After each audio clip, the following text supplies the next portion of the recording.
De volta com o Direto do Plenário, direto à entrada dos ministros neste momento no plenário do Supremo Tribunal Federal.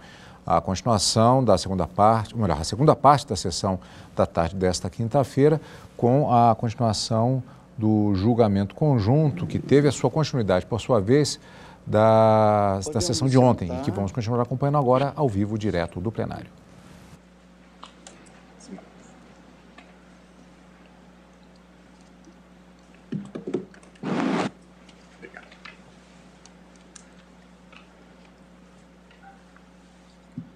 Renovando meus votos de boa tarde, eu passo imediatamente a palavra ao ministro Alexandre de Moraes para o voto nos embargos de declaração 6333, que também versa o mesmo tema.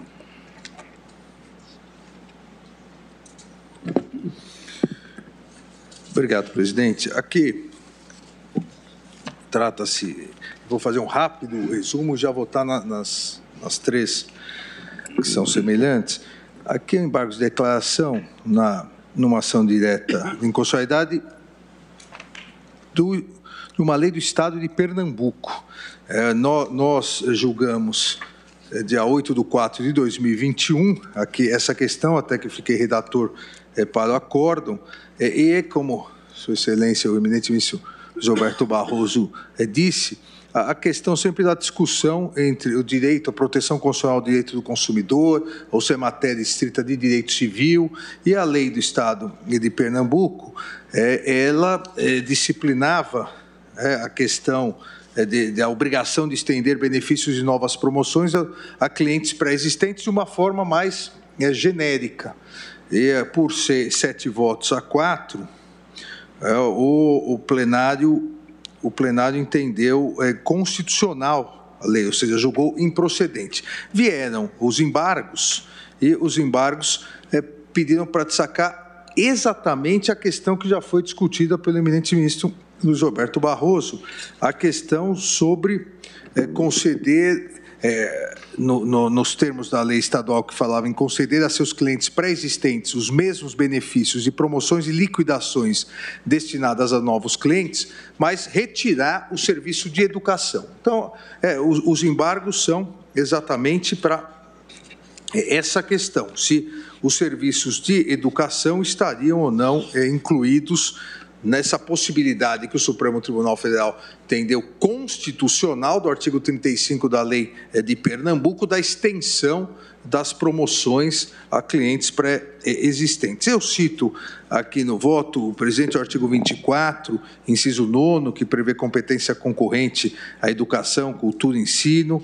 Cito também o artigo 1º da Lei 9870 da legislação federal, que trata do valor das anualidades, e a Lei 9870, ela estabelece normas gerais para a definição de mensalidades escolares em todo o país. Aqui é um argumento, talvez um argumento diferente em relação ao utilizado pelo eminente ministro Luiz Roberto Barroso, porque entendo ser competência concorrente União e Estados a questão da legislação sobre a educação. Mas a Lei 9870, de 90, ela, que é a norma geral editada pela União, nos termos do artigo 24, inciso 9º, estabelece as normas gerais para a definição das mensalidades escolares, autorizando as instituições de ensino a fixarem valores distintos para estudantes de diferentes anos ou semestres, proporcionais à variação de custos a título de pessoal e de custeio. Isso é muito importante, essa disciplina legislativa é importante, feita de estudos, análises, a possibilidade de uma determinada promoção para a matrícula, para o primeiro ano, para os calouros que estão ingressando, ser estendida ao 4º, 5º ano, outros anos, outros semestres, com outra carga horária absolutamente diversa daquela carga horária do primeiro ano, daquele momento, obviamente isso iria atrapalhar a própria análise de custos das universidades e, mais do que isso, poderia prejudicar a própria qualidade do ensino. Exatamente por isso, a Lei 9870, de 99, no exercício da competência geral da União, nessa bipartição de competência concorrente, regulamenta. Então, a regulamentação aqui, eu entendo que é federal. E a própria lei federal prevê alguns casos, onde deve haver descontos financeiros a estudantes. Então, há toda uma disciplina por parte dessa legislação federal.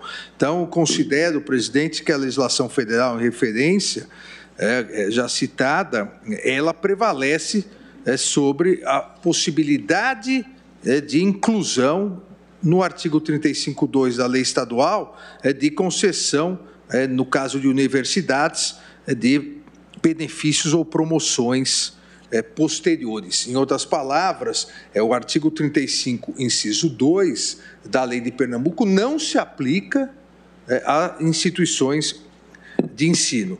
Então, eu acolho os embargos de declaração para declarar nulidade, e aqui, para parcialmente reconsiderar a decisão embargada e declarar a nulidade parcial, sem redução de texto, do artigo 32.2 da Lei 16.509 de 2019, do Estado de Pernambuco, para excluir, retirar as instituições de ensino privado da obrigação de conceder a seus clientes pré-existentes os mesmos benefícios e promoções e liquidações destinadas a novos clientes. E, como disse, presidente, aqui nos embargos, só a questão é retirar ou não as instituições de ensino. Dessa forma, posso concluir os outros dois, presidente? Dessa forma, já concluo também a ADI 5399 do Estado de São Paulo, Lei 15.854, onde Sua Excelência, o eminente ministro Luiz Roberto Barroso, julgou parcialmente procedente e fixou a tese da violação à competência legislativa da União à lei estadual que cria obrigações para empresas prestadoras de serviços de telecomunicações e de ensino privado. Eu só faço essa, não seria uma ressalva, mas uma complementação de argumentação da legislação concorrente, mas também acompanho Sua Excelência. E na ADI 6191, também de relatoria do ministro Luiz Roberto Barroso, que acabou de votar, propôs a tese de ser inconstitucional lei estadual que impõe aos prestadores privados de serviços de ensino a obrigação de estender os benefícios de novas promoções aos clientes pré-existentes. Aqui é o caso idêntico aos embargos de declaração. Então, também acompanho Sua Excelência, o eminente ministro relator. É o voto, presidente. Muito obrigado, ministro Alexandre Moraes. Concedo a palavra agora a Sua Excelência, o ministro Edson Fachin, que teve a oportunidade de fazer os 3 destaques, 2 das ADIs e 1 nos embargos de declaração. Vossa Excelência tem a palavra, ministro Edson Fachin. Muito obrigado, senhor presidente. Cumprimento Vossa Excelência, ministro Luiz Fux, as eminentes ministras Carmen Lúcia e Rosa Weber e os eminentes pares. Cumprimento de forma especial, senhor presidente, os eminentes ministros relatores, ministro Alexandre Moraes, que vem de relatar os embargos de declaração opostos na ADI 6333, e o ministro Luiz Roberto Barroso, que é relator das outras 2 ADIs, 6191 e 5333. Peço licença também, senhor presidente, para cumprimentar os advogados que apresentaram sustentações orais na sessão de ontem, doutor Saul Tourinho Leal, que falou pela ACEL, Associação Nacional dos Operadores de Celular, e o doutor José Roberto Kovac, que falou pela CONFENEM, Confederação Nacional dos Trabalhadores de Ensino. Em resumo, e pelos votos e relatórios que acabamos de verificar, inclusive agora com o voto do eminente ministro Alexandre Moraes, percebe-se que são 3 ações diretas que questionam leis estaduais que obrigam prestadores de serviço a estender automaticamente aos clientes pré-existentes os mesmos benefícios de promoções destinadas a novos consumidores ou novos clientes. A rigor, parece-me que este é o nó górdio, o cerne do que estamos aqui a controverter. No voto que trago à colação, senhor presidente, eminentes ministras e eminentes pares, eu faço, sem embargo de acolher o relatório que restou apresentado pelos eminentes ministros relatores, faço uma pequena síntese nesta ordem de percurso processual preliminar, chegando até o momento em que os pedidos de destaques meus e o de Vossa Excelência foram formulados. E inicio a declaração de voto, senhor presidente, já pedindo vênia por apresentar uma compreensão distinta daquela que aqui foi sustentada no desate que se propõe à matéria pelos eminentes ministros relatores, porque tenho defendido consequências mais ampliadas acerca da repartição de competências e do federalismo cooperativo. E exponho essas preliminares em relação às quais já tive ocasião de suscitar uma proteção mais efetiva no desenho da Constituição, a autonomia de cada um dos membros da federação, o que significa também uma convivência harmônica entre as esferas, estados, municípios e União e, obviamente, o Distrito Federal. Entendo que, especialmente, os artigos 1º e 3º da Constituição da República fornecem essa base para depreender da Constituição, nos artigos específicos da atribuição de competência, uma rede interligada dessas mesmas competências para serem exercidas para o alcance do bem comum e a satisfação de direitos fundamentais. Por isso que entendo que há aí um princípio informador que é a máxima efetividade dos direitos fundamentais como critério para compreender, para interpretar essa distribuição das competências. E, por certo, não se está aqui a afirmar que a sistemática de repartição de competências não seja relevante para o Estado brasileiro, mas o desenho da Constituição parece-me não abrigar uma interpretação que leve à excessiva centralização desse poder ou dessas competências na figura da União. Por isso, os entes federativos, nomeadamente os estados e municípios, não são figuras de ornato, não estão para ornamentar a federação e têm, sim, competências que não lhes coloca num papel secundário na Federação Brasileira, o que, em meu modo de ver, contraria o texto constitucional. Nessa exposição que faço, sustentando, portanto, na base do federalismo cooperativo que está na Constituição, a igualdade e o equilíbrio entre os entes federativos, bem como a necessidade de maximização do exercício dessas competências para que o Estado cumpra o seu desiderato de pacificação e satisfação social. Por isso, levo em conta no voto, senhor presidente, o desenho inaugurado a partir do que foi expresso na Constituição Federal de 1978, com uma mirada hermenêutica voltada para a otimização da cooperação entre os entes federados, a maximização do conteúdo normativo dos direitos fundamentais e o respeito e efetividade do pluralismo como marca característica de um Estado federado, o que significa uma compreensão menos centralizadora e mais cooperativa da repartição de competências no federalismo brasileiro. Ou seja, apenas quando a lei federal ou a lei estadual indicar nitidamente, de forma necessária, adequada e razoável, que os efeitos de sua explicação excluem o poder de complementação que possuem os entes menores, ou seja, a União em relação a estados e municípios, e os estados em relação aos municípios, só nesta indicação de exclusão efetiva e expressa seria possível afastar a presunção de que no âmbito nacional certa matéria deva ser disciplinada pelo ente maior, ou seja, quando há exclusão do poder de complementação. E, embora seja diretamente aplicável ao caso em tela, a nitidez legislativa não se refere apenas à competência concorrente.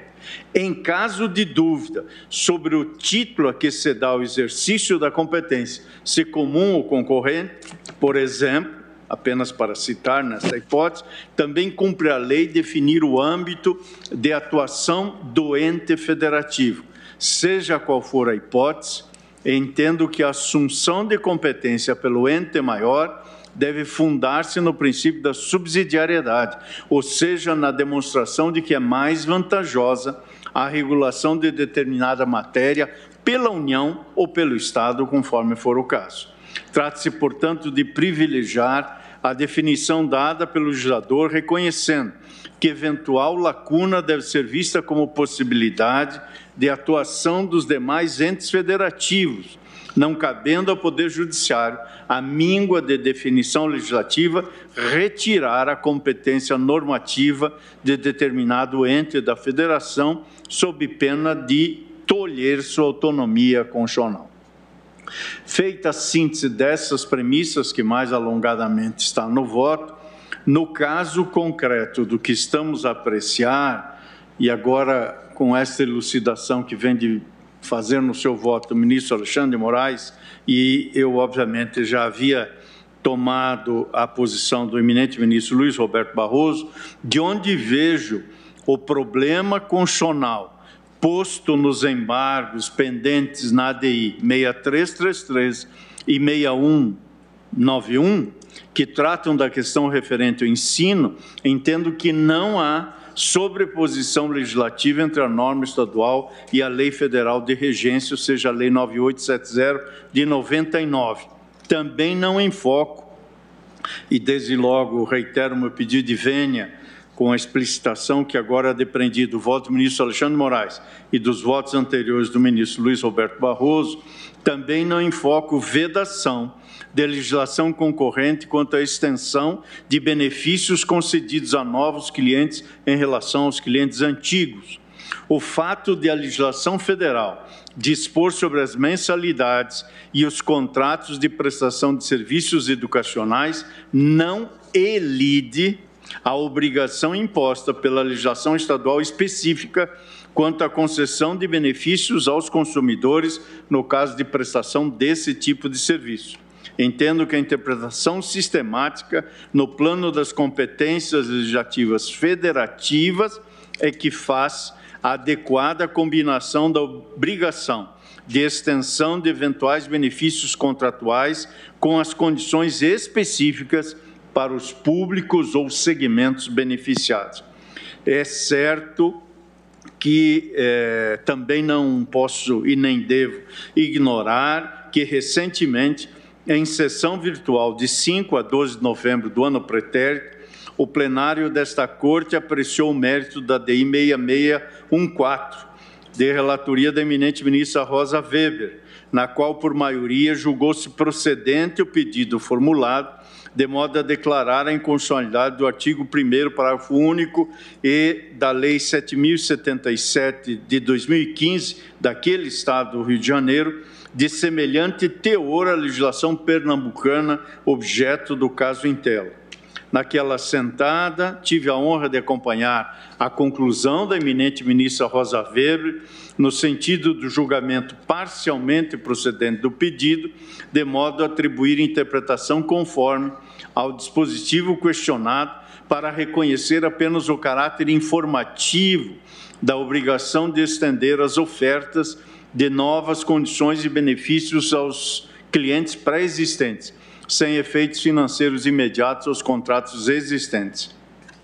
A corrente vencedora, nada obstante, foi liderada pelo voto do eminente ministro Luiz Roberto Barroso, que assumiu a redatoria para o acordo, em cujo voto se reconheceu a inconstitucionalidade, acolhendo o argumento da usurpação de competência da União, admitindo, e reproduz o trecho do voto de Sua Excelência, que, muito embora exista uma zona de interseção entre as categorias de competências legislativas, mas, acrescentou Sua Excelência, deve-se afastar o entendimento de que se estaria diante de matéria consumerista. Eu estou, portanto, a citar o acórdão tal como publicado em 16 de novembro do ano pretérito. Sem embargo, senhor presidente, mantenho a compreensão homenageando as conclusões diversas no sentido da improcedência total dos pedidos formulados na ADI 6191 e não invoco razão jurídica para acolher os pedidos nos embargos opostos na ADI 6333, eis que ausente omissão a reconhecer. Entendo que as leis impugnadas incluem diversas matérias, como direito econômico, por exemplo, sobressaindo, no entanto, a competência anunciada na sua epígrafe, que é referente à proteção dos consumidores, situação que, senão por vedação expressa de lei federal, situação em que atua legitimamente o ente federado. Como se sabe, direito consumidor é microsistema que, nada obstante, dialogue com o direito civil, assim como com o direito administrativo, penal e processual, matéria com as quais guarda identidade de estrutura da relação jurídica obrigacional, o direito consumidor goza de regime de tratamento diferenciado, quer em razão dos sujeitos, consumidor e fornecedor, quer em razão de objetivos específicos, produtos e serviços, havendo a Constituição reservado ao direito do consumidor o Estatuto de Direitos Fundamentais, inciso 22º do artigo 5º, ante a presunção de hipossuficiência de uma das partes contratuais, matéria, aliás, que também está na ordem econômica constitucional, artigo 170, inciso 5º. Já em relação à controvérsia objeto da ADI 5399, conquanto, melhor dizendo, seja a União competente privativamente para explorar os serviços de telecomunicações, entendo que cabe reconhecer aos Estados e ao Distrito Federal competência para legislar sobre relações de consumo em geral. E reitero, apenas quando a norma federal, a fim de garantir a homogeneidade regulatória, afastar a competência dos Estados para dispor sobre consumo, haverá inconstitucionalidade formal. No caso, a União, ao concretizar a competência constitucional, editou a Lei 9472/97, prevendo a competência normativa da Anatel no seu artigo 19. E a Anatel, no exercício dessa competência normativa, editou a Resolução 632, de 7 de março de 2014, aprovando o Regulamento Geral de Direitos do Consumidor de Serviços de Telecomunicações. Como se observa, pelo menos como vejo da própria resolução, a União, por meio de sua agência, não retirou a competência relativa aos demais direitos do consumidor, uma vez que a regra ressalva no artigo 1º expressamente a aplicação na matéria do Código de Direito do Consumidor, que é a Lei 8.078 de 1990. E, portanto, a norma impugnada dispõe nesse regulamento geral expressamente, artigo 46, me permito ler apenas para elucidação.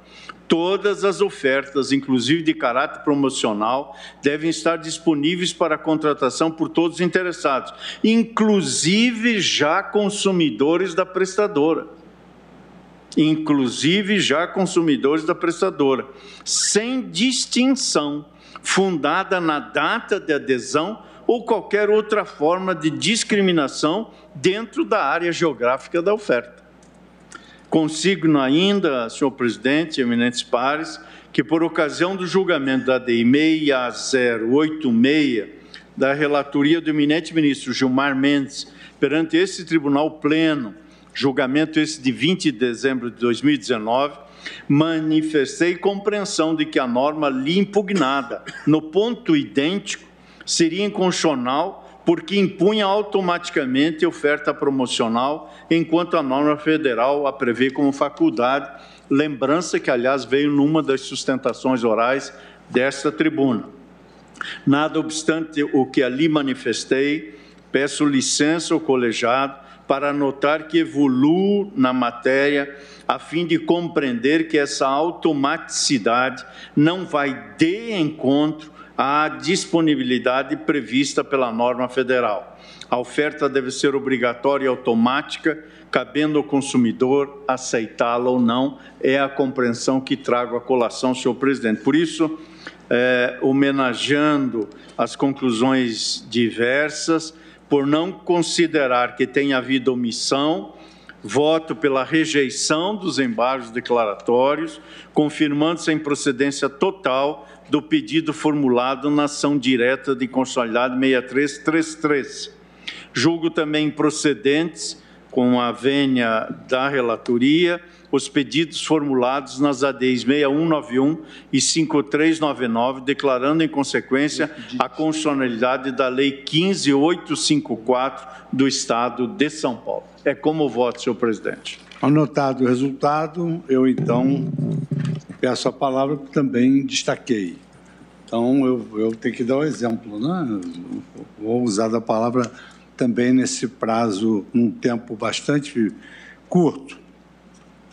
Com relação aos serviços privados de ensino, eu anoto que a nossa Corte já teve a oportunidade de enfrentar controvérsias sobre exame nos autos da ADI 6614, relatoria da ministra Rosa Weber, redatoria do ministro Roberto Barroso, julgado em 12 de 11 de 2021, ajuizada pela mesma requerente com FENEM, em face da lei do Estado do Rio de Janeiro, com teor idêntico às leis pernambucanas e paulistas, ora impugnadas, no tocante à prestação privada de serviços de ensino, fixando-se na oportunidade o entendimento do sentido de que a norma estadual, ao impor aos prestadores de serviços de ensino a obrigação de estender o benefício de novas promoções aos clientes preexistentes, promove ingerência em relações contratuais estabelecidas sem que exista conduta abusiva por parte do prestador. Afronta ao artigo 22, inciso 1º da Constituição Federal de 1988. Consequentariamente, verifico que é firme a jurisprudência deste Supremo Tribunal Federal no entendimento da configuração da usurpação da competência privativa da União para legislar sobre direito civil e contratual em ofensa ao artigo 22, inciso 1º da Constituição Federal, afastando a natureza consumerista da disciplina, a qual ensejaria a natureza concorrente à competência legislativa sobre o tema. Confira-se os serviços de educação, seja os prestados pelo Estado, seja os prestados por particulares, configuram um serviço público não privativo, podendo ser desenvolvido pelo setor privado, independentemente de concessão, permissão ou autorização. Nos termos do artigo 22, inciso 1º da Constituição do Brasil, compete à União legislar sobre o direito civil. Pedido de declaração de inconstitucionalidade julgado procedente, ADI 1007, da relatoria de quem sucedo na cadeira, ministro Eros Grau, Tribunal Pleno, 24 de fevereiro de 2006. Trago também à colação a ADI 1042, da relatoria de Sua Excelência, o ministro César Peluso, Tribunal Pleno, de 6 de janeiro de 2009, no sentido de que é inconstitucional norma do Estado ou do Distrito Federal sobre obrigações ou outros aspectos típicos do contrato de prestação de serviços escolares ou educacionais. Em caso, As normas estaduais conflitam com os termos da Lei Federal 9870 de 99, que já regulamenta os preços e promoções de mensalidades escolares e instituições de ensino privado, facultando-lhes a apresentação de planos de pagamentos alternativos, desde que obedecidos os demais parâmetros fixados pela mesma lei federal no artigo 1º, parágrafo 5º. Deveras, o parágrafo 3º do artigo 1º desta Lei 9870 de 99, Lei Federal, autoriza que as instituições adequem os preços de suas mensalidades à variação de custos a título pessoal e de custeio. Aspectos são íncitos a cada tipo de curso e período letivo. Em verdade, a Lei Federal já disciplina a hipótese em que as instituições privadas podem conceder benefícios específicos aos seus alunos. Aí, como verba e graça, desconto para pessoas de baixa renda, desconto para portadores de deficiência, desconto para alunos com dificuldades financeiras, descontos sociais, descontos por mérito acadêmico, desconto atleta, desconto de segunda graduação, desconto família e desconto por convenção coletiva. Destaque extrai-se que o legislador estadual não pode obrigar as instituições a oferecerem preços uniformes a todos os alunos, independentemente do curso ou do estágio da formação, mormente porque, como destacou aqui o ministro Luiz Roberto Barroso, os gastos são cambiantes, a depender dessas variáveis, sob pena de violar a competência privativa da União para dispor sobre o tema, competência já exercida no âmbito federal pela Lei 9870. Os dispositivos impugnados são também materialmente inconstitucionais. Nesse ponto também concordo com Sua Excelência, o ministro Luiz Roberto Barroso. Em primeiro lugar, por conta do meu modo de ver, com a devida vênia, das opiniões divergentes, viola os preceitos constitucionais da livre iniciativa, artigo 1º, inciso 4º, combinado com o artigo 170 caput, combinado com o artigo 209, inciso 1 e 2 da Constituição Federal, e da abertura do ensino à iniciativa privada, artigo 209. Sem prejuízo, as legislações pernambucanas e paulistas são exemplos de ingerência estatal excessiva no equilíbrio econômico financeiro dos contratos legitimamente firmados pelos entes privados de ensino, em observância da legislação federal de regência 9870, sobretudo no que diz respeito aos valores de contraprestação. Os dispositivos impugnados obstaculizam a sustentabilidade econômico-financeira das instituições privadas de ensino, ao impedir, por exemplo, a fixação de preços de acordo com as características dos serviços prestados, como, por exemplo, múltiplas línguas, estrutura poliesportiva, professores renomados ou até do poder aquisitivo do público discente para o qual se voltam. Eu cito aqui um colega da minha congregação, o professor Alexandre Aragão, ao destacar uma universidade privada, ela pode ser obrigada pelo Estado a divulgar a sua produção científica, mas ela não pode ser obrigada a ter graciosamente uma porcentagem mínima de bolsista às suas expensas. Em segundo lugar, a inconstitucionalidade material resta configurada mediante a violação de preceitos constitucionais do acesso à educação, artigo 6º caput, combinado com o artigo 205, e da liberdade de educação prevista no artigo 207 da Constituição. Os dispositivos estaduais impugnados contrariam a Constituição Federal por conta larga um espaço legítimo de ingerência estatal em relação à autonomia administrativa das instituições privadas de ensino, quanto a todos aqueles temas que digam respeito à consecução de suas finalidades próprias para a devida prestação do serviço de educação. Uma verdadeira regulação expropriatória, além de intervir excessivamente na gestão financeira e patrimonial dos recursos dessas instituições de ensino, as legislações estaduais também interferem na liberdade didático-científica dos centros privados de conhecimento das respectivas unidades federativas, restando, no meu modo de ver, de novo, com a devida vênia, patentemente inconstitucionais. Passo agora à parte relativa ao serviço de telefonia móvel, destacando que a Igreja Corte entende que a prestação de serviço no setor econômico de telecomunicações demanda uma necessária uniformização nacional e o reconhecimento de uma federalização ampla das relações jurídicas que o permeiam, tendo em vista que a disciplina jurídica de toda e qualquer forma de transmissão de sinais voltada à prestação de um serviço de telecomunicações revolve matéria afeta a competência legislativa da União. Incita a própria atuação regulatória que o legislador federal e a agência reguladora possuem para fixar normas jurídicas primárias e secundárias que se voltem a uma prestação universalizada dos serviços em âmbito nacional. E aqui eu cito a DI 6482, a relatoria de Sua Excelência, o ministro Gilmar Mendes, julgada em 18 de fevereiro de 2021. Nessa DI, eu destaquei no meu voto, a despeito da necessidade de se prestigiar interpretações pró-autonomia dos estados e municípios, como muito bem destacou aqui o voto de Sua Excelência, o ministro Edson Fachin, o federalismo cooperativo brasileiro autoriza a interpretação constitucional favorável à concentração de competências do ente maior nas hipóteses em que haja necessidade autoevidente de uniformidade nacional na disciplina da temática. Confira-se, com a devida vênia, minha manifestação na aplicação do referido entendimento. A DI 6482, disse eu, a prestação de serviços de telecomunicações demanda uma infraestrutura integrada, capaz de perpassar pela integralidade do território brasileiro. Por consequência, a eficiência e a universalização do setor analisado são imperativos nacionais.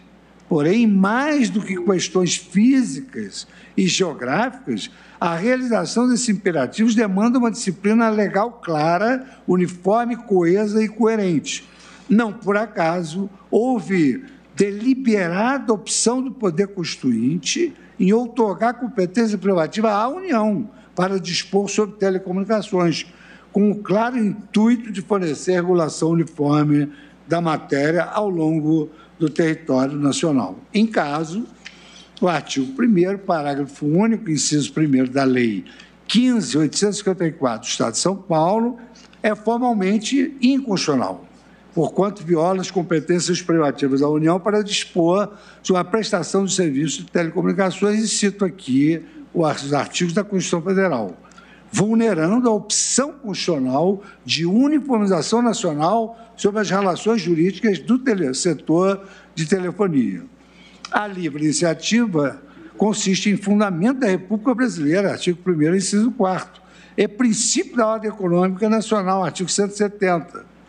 Trata-se de liberdade econômica de maior relevo na economia e no mercado brasileiro, exigindo que o Estado não só se abstenha de intervir na autonomia da vontade das partes, quando inexistirem irregularidades, mas também que garanta a igualdade de condições entre os agentes econômicos privados para desempenharem a sua atividade. E aqui eu cito um texto do professor André Ramos Tavares sobre livre iniciativa empresarial, São Paulo, Enciclopédia Jurídica da PUC de São Paulo, tomo de Direito Comercial, edição de 1º de julho de 2018.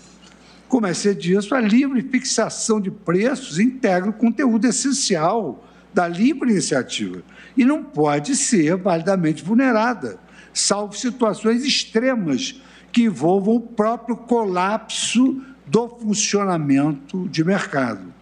E aqui, então, me valho da obra, do texto A Ordem Econômica e os Limites da Atuação Estatal no Controle de Preços, Revista de Direito Administrativo, volume 226, outubro, dezembro de 2001, página 208, de Sua Excelência, o ministro e professor Luiz Roberto Barroso. Embora determine que sejam justos, equânimes e não discriminatórios, a própria Agência Nacional, a Anatel, entende que os preços dos serviços de telefonia móvel são livres, podendo variar em função de características técnicas, de custos específicos e de comodidades e facilidades ofertadas aos usuários. Artigo 35 da Resolução 477 de 2007 da Anatel. Afinal, a defesa dos usuários de serviços de telecomunicações deve ocorrer, em princípio, pela regulação setorial, especialmente nos casos em que esta tenha claramente incorporado regras, inclusive, de defesa do consumidor. Isso está assentado na obra do professor Floriano de Azevedo Marques Neto, Telecomunicações, Doutrina e Jurisprudência. Consequentariamente, a obrigação legal paulista de estender o benefício de novas promoções aos clientes pré-existentes dos serviços telefônicos é materialmente inconstitucional, por vulnerar a livre iniciativa das empresas de telefonia móvel, mercê de intervir excessivamente no regime de preços e no modelo de negócios dessas prestadoras. Então, o meu dispositivo, se não me falha a memória, acompanha integralmente o que aqui concluíram os ministros Alexandre Moraes, ministro Luiz Roberto Barroso e Alexandre Moraes, com a vênia do eminente, dileto amigo, ministro Luiz Edson Fachin, porquanto eu conheço parcialmente da ADI 5399 apenas quanto ao artigo 1º, parágrafo único, inciso 1º da Lei 15.584 de 2015, do Estado de São Paulo, e nessa extensão para julgá-la parcialmente procedente, para assentar a inconstitucionalidade da imposição legal de estender o benefício de novas promoções aos clientes pré-existentes do serviço de telefonia móvel. E aí, no mesmo, a coerência de raciocínio, eu conheço parcialmente a ADI 6191 apenas quanto ao artigo 1º, parágrafo único, inciso 5º da Lei 15.854 do Estado de São Paulo. E, nessa extensão, julgo-a parcialmente procedente, para assentar a inconstitucionalidade da obrigação legal de estender o benefício de novas promoções aos clientes pré-existentes, aos prestadores privados dos serviços particulares de ensino. E, por fim, eu acolho os embargos de declaração na ADI 6333, quanto ao artigo 35, parágrafo 1º, inciso 5º da Lei 16.559, esta do Estado de Pernambuco, conferindo-lhe os mesmos efeitos infringentes que o ministro Alexandre Moraes concedeu para excluir as instituições de ensino privado da obrigação de conceder a seus clientes pré-existentes os mesmos benefícios de promoções e liquidações destinadas a novos clientes. Então, em suma, eu acompanho o voto do ministro Luiz Roberto Barroso, do ministro Alexandre Moraes, com a máxima vênia do meu dileto amigo e ministro Luiz Edson Fachin. Colho agora... Senhor presidente. Pois não, ministro Cristóvão. Eu queria pedir aos colegas licença para fazer uso da palavra, que o sistema meu está um pouco instável, e na oportunidade, senhor presidente, reafirmar o meu voto, que eu penso já tinha proferido, acompanhando o ministro Alexandre de Moraes na questão de ordem, só para ficar bem esclarecido. Ficou.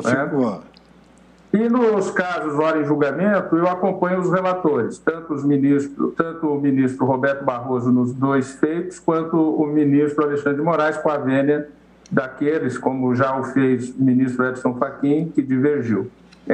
Já registro os meus votos, senhor presidente, pedindo licença e agradecendo a compreensão, mas de maneira rápida, sem tomar tempo da corte. Presidente, ministro Toffoli, foi pena ter caído que Vossa Excelência perdeu o elogio de corpo presente que fiz a Vossa Excelência aqui sobre as mudanças no plenário virtual. Só um elogio, porque eu não estava presente no momento, não. Depois eu vou resgatar no vídeo. Pois então. Colho agora o voto do ministro André Mendonça, que não está impedido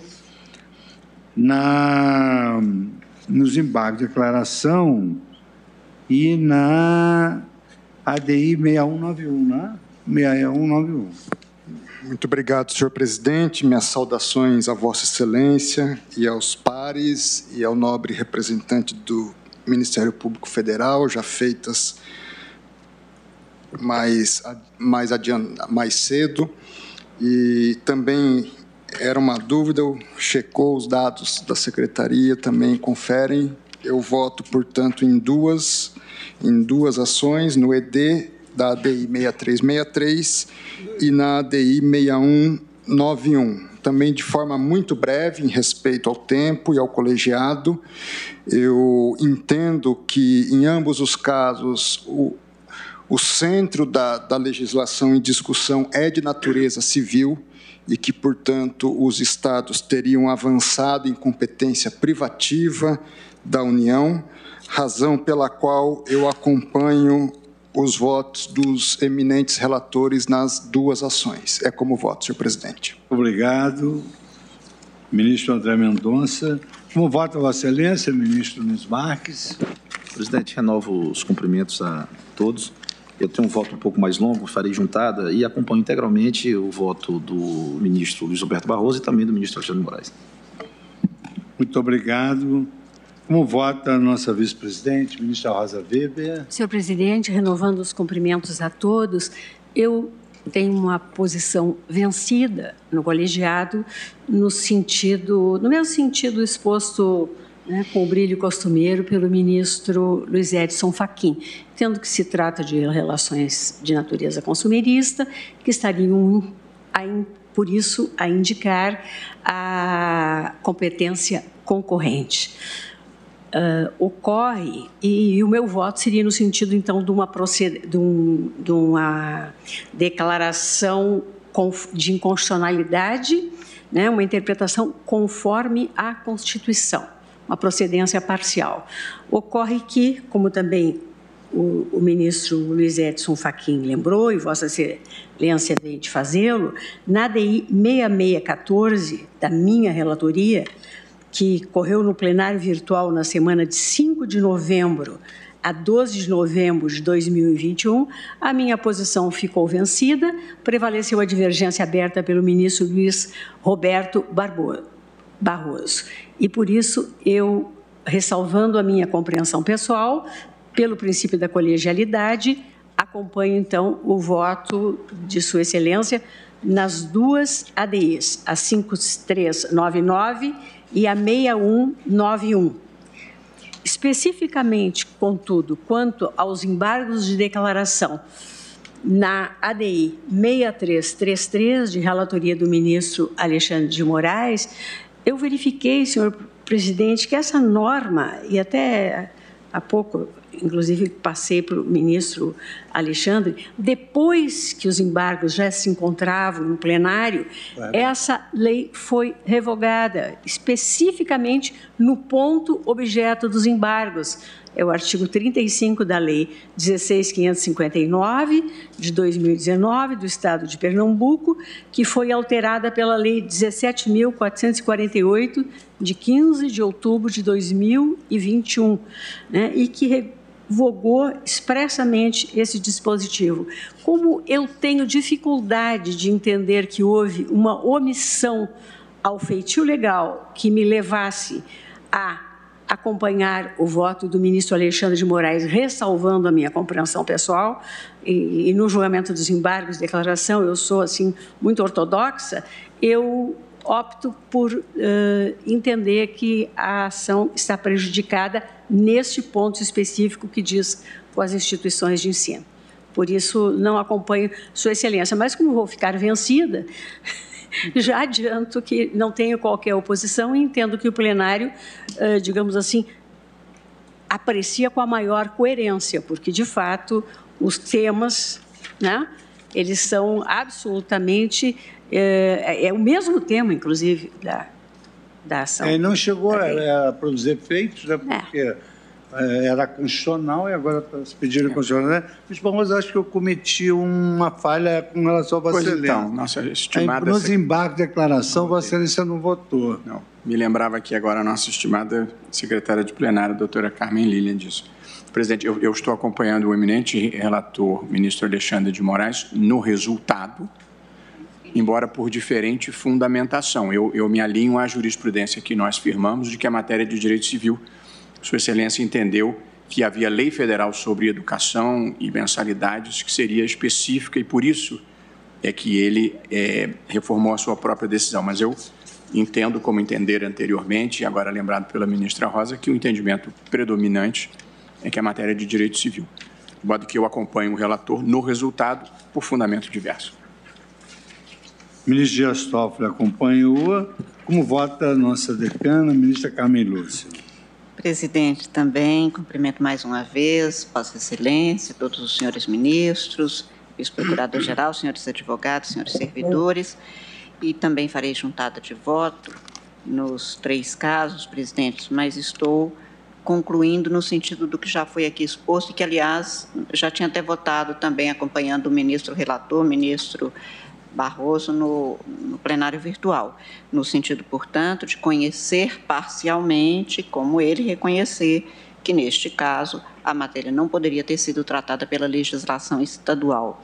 E no caso dos embargos declaratórios aos quais o ministro Alexandre de Moraes dá efeitos infringentes para excluir as instituições de ensino, como ele, também estou concluindo exatamente como fez Sua Excelência. É como voto, rapidissimamente, apenas para que se possa concluir, se for o caso, ainda hoje, o julgamento. Muito obrigada, presidente. Muito obrigado, ministra Carmen Lúcia, por colaborar com os trabalhos, para nós concluirmos esse julgado. Como vota Vossa Excelência, ministro Ricardo Lewandowski? Senhor presidente, renovo os meus cumprimentos a todos e eu, sem embargo de ter uma posição semelhante ao eminente ministro Edson Fachin e da ministra Rosa Weber, no que diz respeito ao alargamento da competência concorrente dos entes federados em matéria de direito do consumidor, eu entendo que nestas ações que estamos examinando agora, a questão é distinta. Na ação direta de inconstitucionalidade 5399, eu verifico que a lei estadual criou regra não prevista no regulamento federal editado pela Anatel, decorrente de competência legislativa da União para regular a matéria. Então, estou julgando parcialmente procedente a ação para declarar a inconstitucionalidade do artigo 1º, parágrafo único, 1 da Lei Estadual 15.854, apenas no que diz respeito aos serviços de telefonia móvel. Com relação, senhor presidente, à ação direta de inconstitucionalidade 6191, eu também estou entendendo que no caso, a legislação estadual, ela, ainda que sob as vestes de norma protetiva dos consumidores, ela acabou ingressando numa seara que não lhe era própria ao alterar o conteúdo de contratos já firmados. Portanto, neste caso, eu estou dando parcial provimento à ação para declarar a inconstitucionalidade do artigo 1º, parágrafo único, item 5 da Lei 15.854 do Estado de São Paulo. Finalmente, quanto aos embargos, senhor presidente, eu entendo também que houve omissão que deve ser sanada e, neste sentido, senhor presidente, assim como fez o ministro Alexandre de Moraes, eu estou acolhendo, acho que em parte, os declaratórios para sanar a omissão verificada e declarar a nulidade parcial sem redução de texto do artigo 35, 2 da Lei 16.559 do Estado de Pernambuco, para excluir as instituições de ensino privado da obrigação de conceder aos seus clientes pré-existentes os mesmos benefícios de promoções e liquidações destinados a novos clientes. Portanto, salvo melhor juízo, senhor presidente, o meu voto coincide com o voto dos eminentes relatores, em toto. Muito obrigado, ministro Ricardo Lewandowski. E agora, ministro Gilmar Mendes, como vota Vossa Excelência? Presidente, boa tarde. Cumprimentar a todos os colegas. Peço desculpa porque só consegui entrar há pouco. Mas eu vou resumir, presidente, também para a boa ordem dos trabalhos. E me limito à parte dispositiva. Na ADIM 6333, embargos de declaração, voto no sentido de conferir provimento aos embargos, ainda que sob fundamentos diversos do ministro Alexandre, ao argumento da inconstitucionalidade formal, por violação à competência privativa da União para dispor sobre direito civil, no qual estão inseridos os contratos, artigo 22(1) da Constituição. Na ADIM 6191, voto por manter a posição externada na sessão virtual e acompanhar o relator, julgando procedente em parte os pedidos para declarar inconstitucional o artigo 1º, parágrafo único, item 5 da Lei 15.854 do Estado de São Paulo, reafirmando a ilegitimidade de lei estadual que impõe aos prestadores privados de serviços de ensino a obrigação de estender o benefício de novas promoções aos clientes pré-existentes. E C, na DIN 5399, conheço em parte desta ação para, no mérito, julgá-la procedente, em parte, declarando a inconstitucionalidade do item 1 do parágrafo único do artigo 1º da Lei 15.854 de 2015 do Estado de São Paulo, sem redução de texto, afastando de sua incidência integral as relações jurídicas contratuais estabelecidas unicamente com as empresas de telefonia móvel, por fundamento, portanto, formal. É com voto. Muito obrigado, ministro Gilmar Mendes. Com isso, concluímos o julgamento de 2 ADIs e 11 embargos de declaração, esgotando essa pauta. E o resultado final é o seguinte. ADI, vamos começar pelo mais simples. ADI, os embargos de declaração 6333, a maioria acolheu em parte, sendo certo que o ministro Roberto Barroso e o ministro Gilmar Mendes acolheram-no por fundamentos diferentes. Na ADI 5399, a maioria conheceu em parte e julgou parcialmente procedente o pedido. Os termos do voto do ministro Luiz Roberto Barroso, vencidos, o ministro Marco Aurélio conhecia em parte e julgava improcedente. E o ministro Edson Fachin, que julgava improcedente totalmente. Está certo? Agora, na ADI 6191, a maioria conheceu em parte e julgou parcialmente procedente o pedido dos termos do voto do ministro Roberto Barroso, Luiz Roberto Barroso, vencido Sua Excelência, o ministro Edson Fachin, que julgava totalmente improcedente. Está fidedigno o resultado. Agradeço muitíssimo aos colegas por termos concluído esses 3 julgamentos na tarde de hoje, muito produtiva, inclusive com a questão de ordem também, que obteve uma votação expressiva. Agradeço a colaboração de todos os servidores, nossas secretárias, Dan Silva, Carmen, e os presentes, funcionários, declarando, então, encerrada a nossa sessão.